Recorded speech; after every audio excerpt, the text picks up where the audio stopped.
going to work. Good friend of mine, Bernie Loftic in Winnipeg, Canada, is really more a brother. Bernie is the most positive human being I've ever seen. He's so positive he's never had a cold. Once in a great while he has a warm.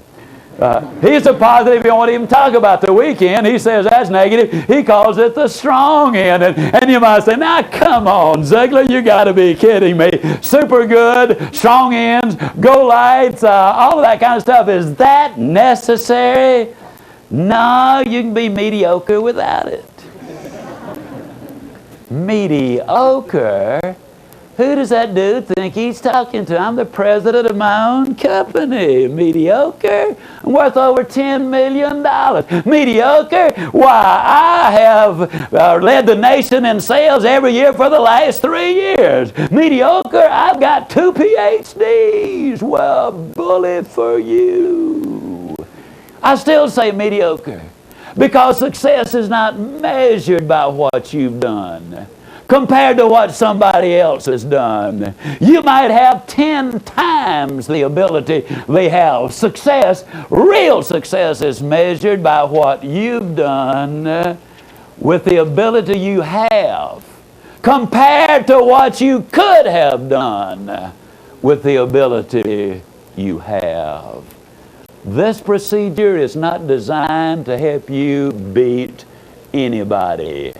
This is designed to make you number one.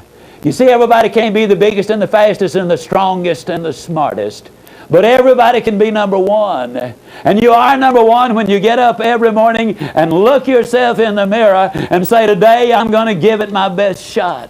You're number one when at the end of that day you can get back in front of that mirror and say, today I gave it my best shot. You're number one with the one who is the most important as far as your success is concerned. So step number 5, if somebody asks you, ladies and gentlemen, directions, instead of saying you go down to the red light, tell them the truth. You say you go down to the go light.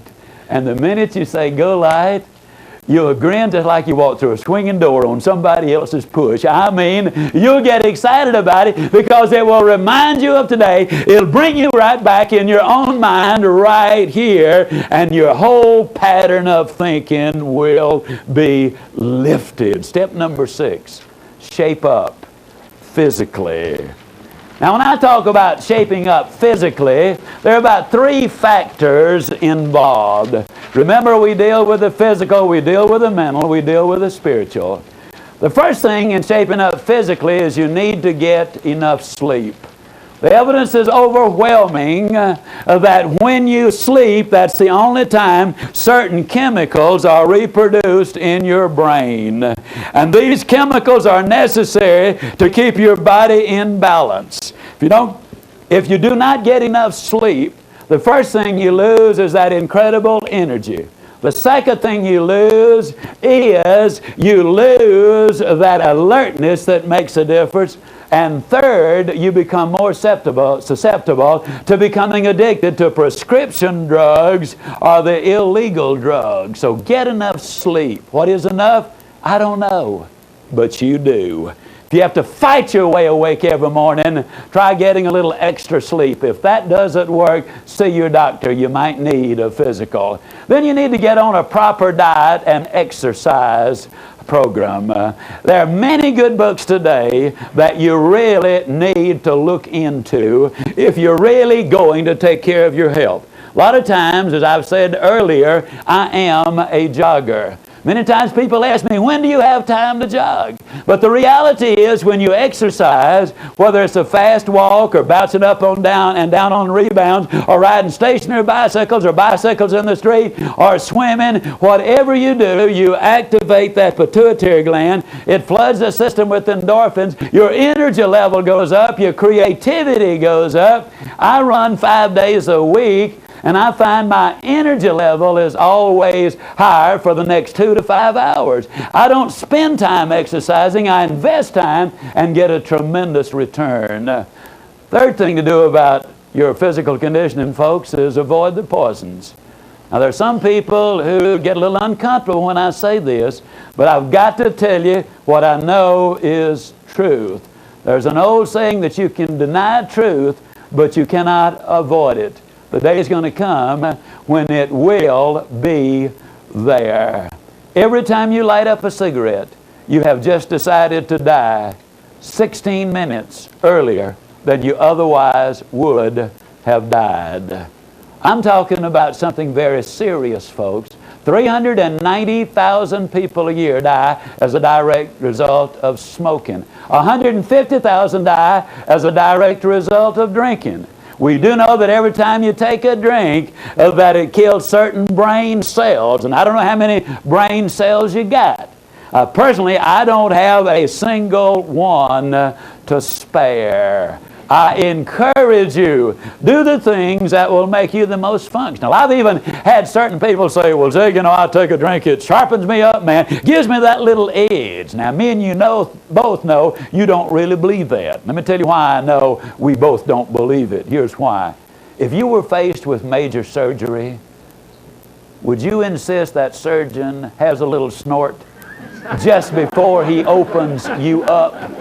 No way. And you're not as sharp either. If you really want to build a winning attitude, step number 7, you need to give it your best shot. Whatever it is that you do, give it your best effort. Now, in corporate America, ladies and gentlemen, I believe that the worker who has said, I will be there at 8 o'clock, that's when my day starts, and I'll stay to 5. I believe most of them will do exactly that. But the question is, how do they get there at 8 o'clock? Here's what I've noticed. I've noticed that most of them get there absolutely in a dead run. I mean, that last 200 yards, they get there. I mean, they are all huffing and puffing. Oh boy, the traffic was there. I didn't think I was going to make it. Man alive, they're unpacking their gear, and they make their way back to the coffee room. They get them a cup of coffee, and they come back, and they finish unpacking it. And 10 minutes after their pay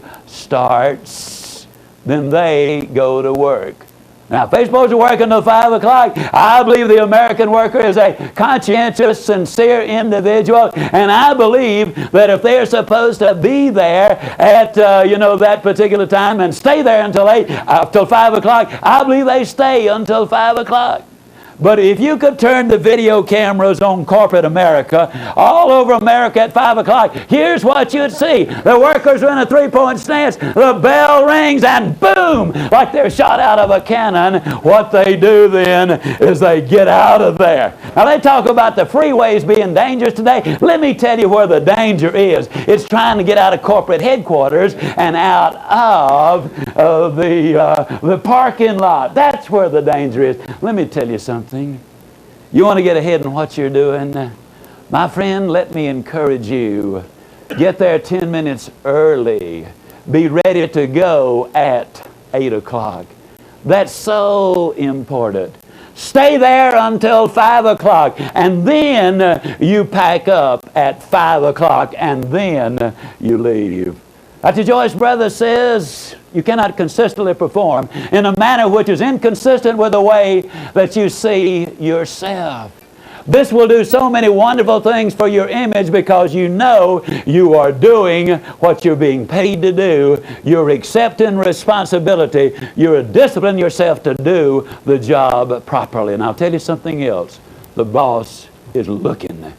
And those first 10 minutes and those last 10 minutes definitely will make an impression. Give it your best shot.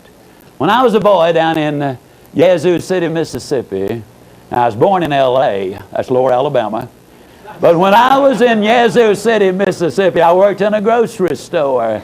In those Depression years, we used to borrow merchandise from other stores.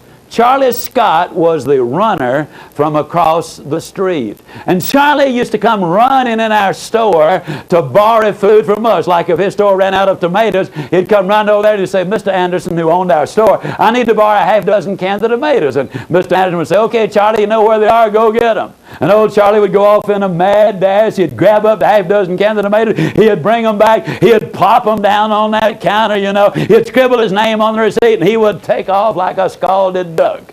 And one day I said, Mr. Anderson, how come Charlie Scott always runs? Mr. Anderson kind of smiled and he said, well, he always runs because Charlie Scott is working for a raise, and he's going to get it too.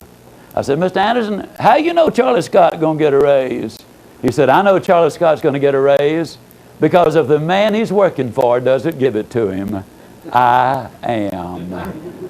It's an absolute fact of life that when you do more than you're paid to do, you will eventually be paid more for what you do. I was speaking at Clarksville. I was speaking in Clarksville, Mississippi, at the University of Mississippi State.